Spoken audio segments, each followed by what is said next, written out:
Leighton, if we are condemned because of our sin, how is God unjust for choosing some and not others if all have sinned? Well, one, I would say I'm not sure that we're condemned ultimately for our sin, and I'm not trying to say we're not condemned for our sin. What I'm saying is ultimately, John chapter 3 says you stand condemned already because you did not believe. You perish because you refuse to love the truth. So there are sinners in heaven and hell. We all agree with that.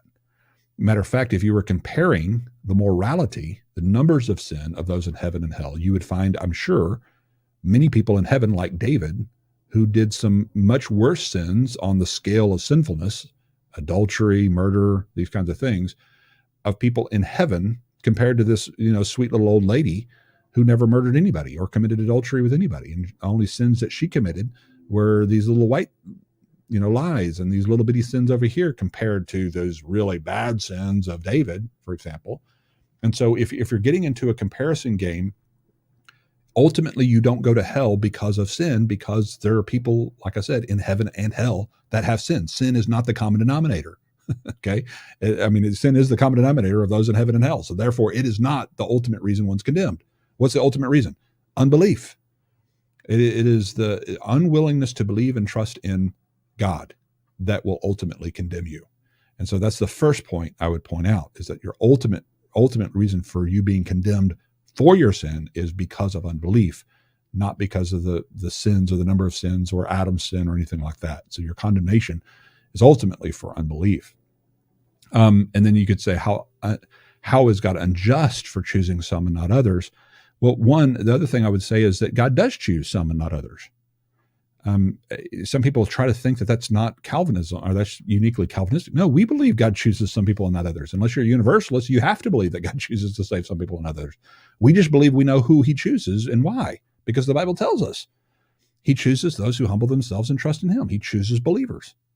And so he does choose some and not others. And so that would be the other part of that. And now, what I assume you mean is, how is God unjust for unilaterally or unconditionally picking to save some people and not others? I guess is maybe what you mean. And I don't know that it's necessarily unjust as much as it's unbiblical and unchristlike. Christ said to stop and help your enemies, not to pass by them on the other side of the road. And yet you have Calvinism ultimately passing by all the reprobates on the other side of the road and not really loving them. And that's not a biblical concept. It's not a Christian concept. It's more unchristian. It's unchristlike, more so than it's unfair or unjust.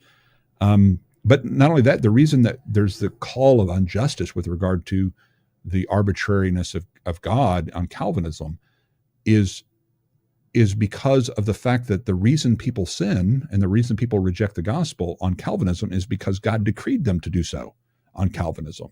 And that is what is explicitly unjust in our estimation, not only unbiblical, but unjust as well. So it's not just his picking of people who are righteous or unrighteous, or his picking of people who are believers or unbelievers, or his picking of certain people for no apparent reason whatsoever.